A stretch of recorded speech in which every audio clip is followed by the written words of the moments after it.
नहीं होते थे, मालूम है, प्रिंटिंग नहीं होते थे, हम लोग अंगूठे छाप लोग थे।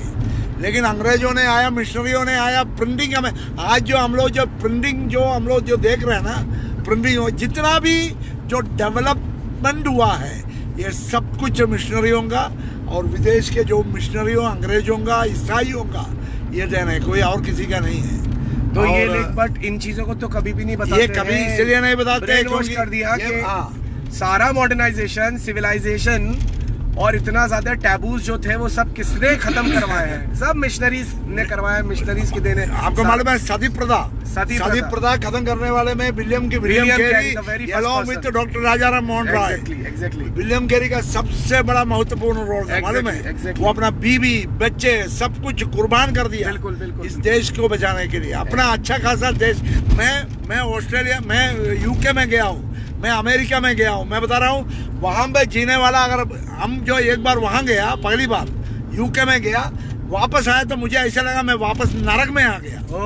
मैं क्यों ये बता रहा हूँ, उतना बड़ा अच्छा देश छोड़कर मिशनरियों ने त्याग कर अपना सुख, चैन, परिवार सब त्याग कर हमारा देश में आके हमारा देश को बढ़ाने के लिए, हमारा देश के लोगों को उन्नति की ओर ले जाने के लिए जो कुर्बान किया, त्याग किया, वो सब भूल गया है। आज हम उनको कहते हैं कि धर्म परिवर्तन वाले हैं, शर्म आना चाहिए हमें। बिल्कुल। हमारा सोच, हमारा घटिया सोच, हमारा घटिया जो तरीका है जो सोचने का, वो हमें बदलना चाहिए। सबसे ज्यादा सर शर्म की बात ये है कि जिस कौम ने इस देश के लिए जो एक ब्लेसिंग बनी, सबसे जो कौम इस देश के लिए लाइट बनी, लाइट बना, स्कूल है, टॉप स्कूल जितना भी है, सब कौम के खिलाफ सर मैं सबसे मुझे जो चीज सबसे ज्यादा काटती है, आज इतनी सारी एट्रोसिटीज हो रही है और इतने सारे क्रिश्चियंस पे अटैक हो रहे हैं। सर मैं आपको बताऊं, अगर दूसरी कम्युनिटी में होता है तो सेलिब्रिटीज ट्विटर पे ट्रेंड चला देते हैं, बिल्कुल। पूरे एनडीटीवी पे रविश कुमार जैसे रिपोर्टर्स ये सब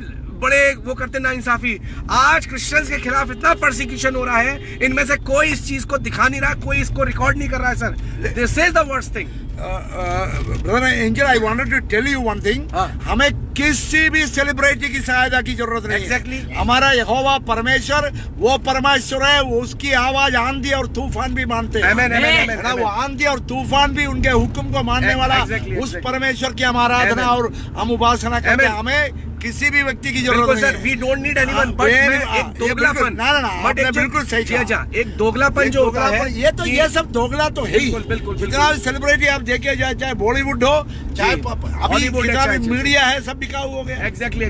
मतलब उन्होंने बिल्कुल आंखें बंद कर रखी है। मतलब चर्च के अंदर मारपीट हो रही है, एक वहाँ पर पास्टर की लड़की को मोलेस्ट किया जा रहा है, आप समझ रहे हैं, उसके ब्रेस्ट को प्रेस किया जा रहा है। 300-400 बंदे जो वहाँ पर अंदर थे और इसकी कोई आउटरीच नहीं हो रही है।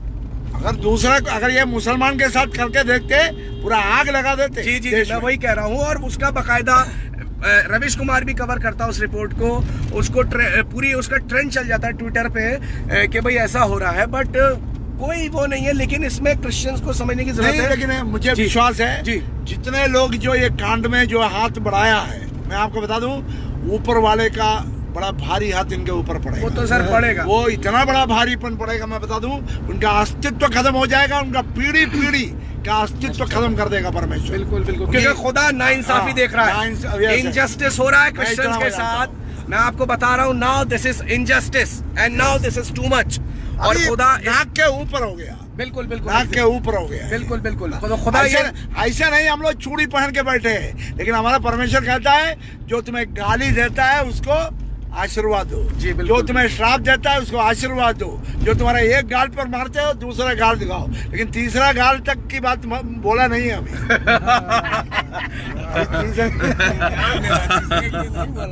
तो खैर, तो आप समझ सकते हैं कि जो क्रिश्चियंस के खिलाफ एक माहौल क्रिएट किया गया और जो क्रिश्चियंस के विश्व में जी विश्व में सबसे ज्यादा यीशु के भक्त है। क्यों? आमीन। ये इसलिए है कि यीशु एक ऐसा महापुरुष है, महापरमेश्वर है, ये प्रेम का सागर है। यशायाह नबी की पुस्तक में एक बात लिखा हुआ है, इनकी प्रभुत्वता बढ़ती जाएगी। आमीन। उसके राज्य का अंत नहीं होगा, आमीन। और इसका प्रभुत्वता बढ़ती जाएगी। ये कैसे होगा? ये परमेश्वर के पवित्र आत्मा के यहोवा का धुन के द्वारा आमीन ये होते रहे। आमीन आमीन आमीन आमीन आमीन। बस इसी के साथ मैं यहीं पे समाप्त करना चाहूँगा। मुझे विश्वास है आगे आने वाले दिनों में ये हमारा देश, ये भारत देश बाइबल में सभी राज्यों का नाम नहीं है, लेकिन एस्तेर के पुस्तक में हमारे देश का नाम है। इसलिए यीशु ने हमारे देश पर नजर लगा दिया है। आमीन। इसलिए ये देश 2030 के अंदर, ये कहते हैं ना 2021 में सारे ईसाइयों को भगा देंगे, 2030 के अंदर सारे ये जो जितना भी कट्टरपंथी है ये भी मन फिरा कर यीशु को अपना परमेश्वर। आमीन आमीन आमीन आमीन। मुझे विश्वास है। देखिए लोमड़ी है या ये वो है, ये गीदड़ है शायद, है सियार है, सियार। Praise the Lord. आमीन आमीन आमीन आमीन आमीन। वो इतनी तेज निकल गया ना, खैर प्रेज द लॉर्ड। तो आप समझ सकते हैं और आप देख सकते हैं, जैसे कि अभी आपने देखा कि छत्तीसगढ़ में मैं आपकी बात कर रहा था कि वहाँ पर कोई ज्योति करके है जो काफ़ी पास्टर्स को धमकारी है और लोगों को बता रही है। देखिए मैं एक बात जानता हूँ, मैंने एक वीडियो और देखा था कुछ टाइम पहले कि एक चर्च में क्या कह सकते हैं, लोग बैठे हुए हैं और वहाँ पर 3-4 ये बंदे घुस गए हैं, ठीक है ना, ये 4-5 गुंडे, और वहाँ पर ये लोगों से आधार कार्ड मांग रहे हैं कि चलो भाई अपना आधार कार्ड दिखाओ। मुझे सबसे ज़्यादा उस वीडियो को देख के तरस नहीं आया, बहुत गुस्सा आया उस चर्च के पास्टर पे और चर्च की कांग्रीगेशन पे कि वो 4-5 अंदर घुस गए हैं और तुम लोग अपने आप को क्या प्रिटेंड करने की कोशिश कर रहे हो, क्या दिखाने की कोशिश कर रहे हो। तुम में से एक से भी नहीं पूछा गया उनसे कि भाई तुम किस हक से और अधिकार से हमसे आधार कार्ड मांग रहे हो और तुम होते कौन हो कि वर्शिप के टाइम में तुम लोग आओ और तुम ये पूछो। क्या तुम लोगों को नहीं बताना चाहिए उस वक्त सीना तान के कि हाँ भाई हम अपनी मर्जी से यहाँ पर आके बैठे हैं, यीशु मसीह को मानते हैं दिलो जान से। तो यहाँ पर मैंने बोला कि देखिए यहाँ पर ठंडा होके काम नहीं चलेगा, यहाँ पर अब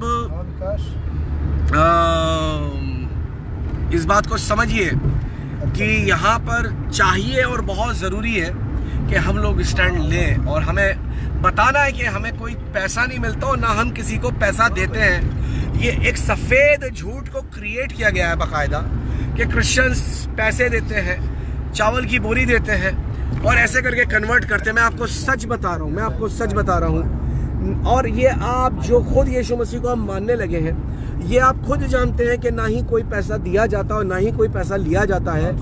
अगर कोई पैसा दिया जाए और लिया जाए तो मैं समझता हूँ इससे ज़्यादा शर्म की बात कोई भी नहीं है कि किसी को पैसा दे के किसी को अपने धर्म को मनवाना पड़े और कन्वर्ट करवाना पड़े। आप समझ रहे हैं, मैं समझता हूँ ये सबसे शायद एक कमज़ोर धर्म की, एक कमज़ोरी की निशानी है।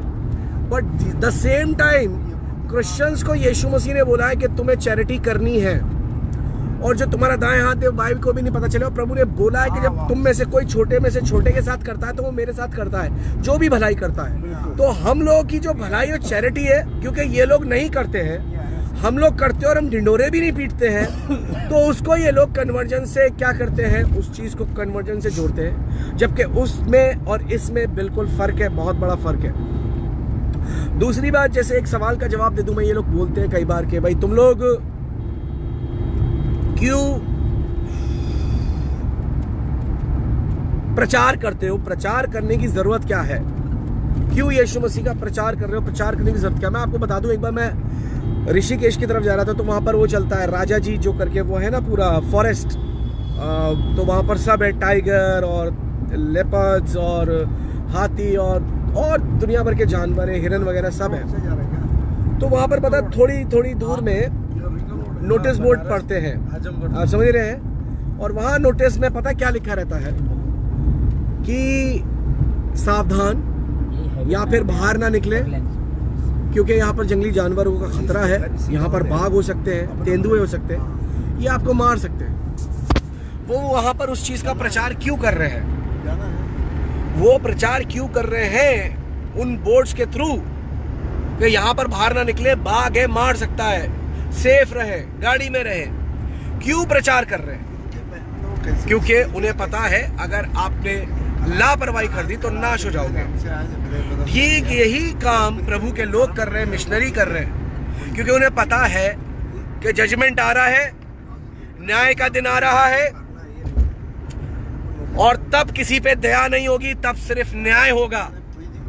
और जब न्याय होगा तो उस वक्त कोई किसी की फरियाद नहीं सुनी जाएगी। जो सुनने और समझने का वक्त है अभी है, और इसलिए लोग सुसमाचार सुना रहे हैं कि तुम सुसमाचार सुनकर यीशु मसीह को ग्रहण कर उस न्याय से बच जाओ जो न्याय दुनिया पे पड़ेगा, क्योंकि उस न्याय में कोई आएगा, उस न्याय में कोई भी अपनी सफाई नहीं दे पाएगा और ना ही कोई अपने आप को धर्मी साबित कर पाएगा, क्योंकि परमेश्वर न्याय करने में धर्मी ठहरता है। गुड न्यूज ये है कि परमेश्वर अभी न्याय के सिंहासन पे नहीं, अनुग्रह के सिंहासन पे बैठे हैं। वो मर्सी सीट पे है इस वक्त, ये बात याद रखना। और वो मर्सी सीट पे है, इसलिए हमारा काम है हम लोगों को अवेयर करें, अवेक करें, सावधान करें। अब इसको तुम किसी भी तरीके से समझो और याद रखना, जितना सच होगा जिस चीज में उतना ही विरोध होगा उस बात में, यह बात याद रखना। क्योंकि आपको झूठ मानने लगो, मैं आपको सच बता रहा हूं। आप एक काम करो, एक झूठ उड़ाओ, खुद एक्सपेरिमेंट करके देख लेना। एक काम करना, किसी पेड़ के नीचे एक पत्थर रख देना और पत्थर के आगे आग लगा देना और ऐसा करके बोल देना इसमें से धुआं निकल रहा है, कोई देवी या देवता प्रकट हुआ है। आपके साथ मानने वालों की भीड़ लग जाएगी। अब मैं आपको सच बता रहा हूं, ये बात लिख के देख लेना, करके देख लेना प्रैक्टिकल, और आपका कोई विरोध नहीं होगा, आप पे कोई पथरवाह नहीं करेगा, आप पे कोई एफआईआर नहीं करेगा अंधविश्वास फैलाने की, और वहां पर इस चीज को बल्कि और बढ़ावा दिया जाएगा। क्योंकि मैंने क्या बोला, झूठ को कभी भी विरोध का सामना नहीं करना पड़ता। लोग झूठ से नहीं डरते हैं, इस बात को याद रखना। सच को जब मानोगे, क्योंकि सच सीधे सीधे शैतान को एक्सपोज करता है, सच को मानकर सीधे सीधे आप नरक से निकलकर स्वर्ग में प्रवेश करते हो। सच को मानकर शैतान और उसका एजेंडा क्या होता है, एक्सपोज होता है। इसलिए शैतान पूरी ताकत लगाता है लोगों को इस्तेमाल करके, अपने एजेंट्स को इस्तेमाल करके, कि वो शैतान क्या करे, सच को किसी भी तरीके से रोकने की कोशिश करे। और वो सच को रोकने के लिए झूठ का इस्तेमाल करता है, जिसमें से एक झूठ क्या है, ये लोग 2 बोरी देके कन्वर्ट करते हैं। आप में से कितने लोग इस वक्त यीशु मसीह को मानते हैं, जो इसमें से अलग अलग जाति और धर्म में से है, जो अभी लाइव पर भी होंगे? आप जानते हैं ये बात बिल्कुल झूठ है। यीशु मसीह ने आपकी जिंदगी में काम किया है, आपने कुछ एक्सपीरियंस करा है सुपरनैचुरल, इसलिए आप यीशु मसीह को मानते हैं। और भी बहुत सारे झूठ हैं कि तरह तरीके के, आप समझ रहे ना, जो प्रोपोगंडा फैलाया जा रहा है, क्रिश्चियन बनने का लड़की से शादी हो जाएगी और ऐसा हो जाएगा, वैसा हो जाएगा। एक झूठ गढ़ा गया कि इनकी बाइबल में मिलावट है। मैंने बोला ना कि जब एक दुकान जब देसी घी दे रहा हो ना, उसका देसी घी बिल्कुल प्योर है, और बराबर वाले के पास डालडा हो, तो वो क्या कहेगा, डालडा वाला, क्योंकि उसको पता है उसके पास डालडा है, वो देसी घी कभी भी नहीं बना सकता, तो वो कहेगा इसका घी मिलावटी, इसका घी जहरीला, ये मत लो, डालडा लो। आप समझ रहे हैं इस बात को? तो ये दुकान जो है, जो दुकान चलेगी नहीं, बंद होने वाली, हाँ, वो दुकान जो चलती है, दुकान उसके स्टैंडर्ड को तो मैच नहीं कर सकती है, तो वो स्टैंडर्ड तो मैच नहीं कर पाएगी, तो वो उसको बदनाम करेगी, ये बात याद रखना। तो वही काम हो रहा है, यही काम हो रहा है। लेकिन इस वक्त जरूरी है हम स्टैंड लें अपने फेथ के लिए, हम यीशु मसीह के बारे में बताएं, और हम स्पेशली उनके लिए प्रार्थना करें जो इस वक्त सताव के वक्त में यीशु मसीह की सेवा कर रहे हैं, खिदमत कर रहे हैं। विल्नरेबल है मिनिस्ट्रीज, और मुझे बड़ी धमकी आ रही है मेरे इनबॉक्स में, कोई कह रहा है हम रॉ के वो हैं, हम देख लेंगे, क्रिश्चियंस के खिलाफ हम मुहिम चला रहे हैं, जो भी तुम्हारी फंडिंग है बंद करवा देंगे। तू भाई जो भी हो सुन, हमारे पास कोई फंडिंग नहीं आ रही, और फंडिंग आ भी रही होगी तो ये बात याद रख कि ऑलरेडी FCRA बंद हो गई है और मेरे पास कोई FCRA नहीं है, ये बात याद रख लेना, ठीक है? ऑलरेडी 30,000 से ऊपर FCRA थी, जिसमें से 20,000 बंद करवा दिए, ऑलमोस्ट सारी 90% से ऊपर क्रिश्चियन ऑर्गेनाइजेशंस। जब FCRA बंद हो गई हैं और फॉरेन से फंड्स आने बंद हो गए हैं, तब तुम क्यों कहते हो, क्यों रोते हो कि पैसा देके कन्वर्जन हो रहा है? तो FCRA बंद कर दिए, तो यानी कि पैसे का कन्वर्जन नहीं हो रहा है।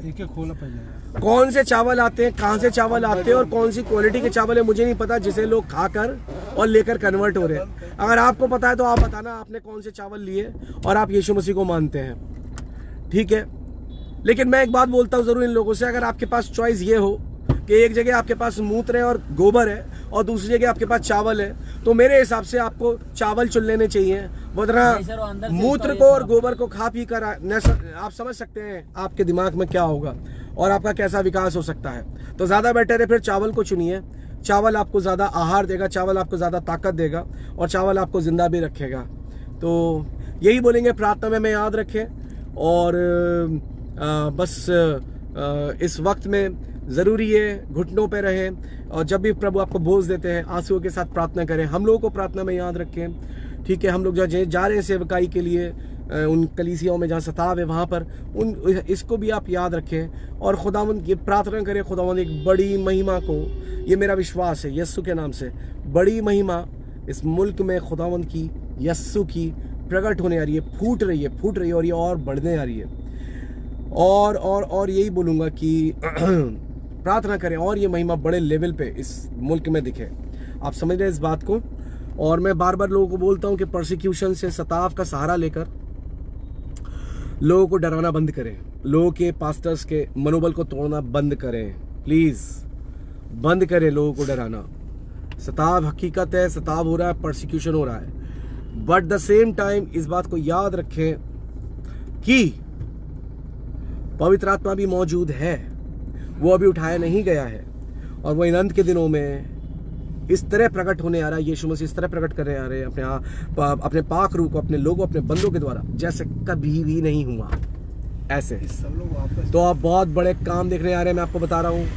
देखिए, इंतज़ार कीजिए, मैं आपको बता रहा हूँ, काउंटडाउन हैज़ बिगिन। बहुत बड़े काम और बहुत बड़ी मसीह की महिमा इस मुल्क में प्रकट होने आ रही है, जो किसी आंख ने नहीं देखी, ना कान ने सुने, ना किसी मानव मनुष्य के चित्त में चढ़े ना समाए। ऐसी बड़ी महिमा, लोगों से संभाले नहीं संभलने वाली, लोगों से ऐसी महिमा, मैं आपको सच बता रहा हूँ, जो आप सोच भी नहीं सकते हैं, सोच से बढ़कर समझ से ज़्यादा ऐसी महिमा इस मुल्क से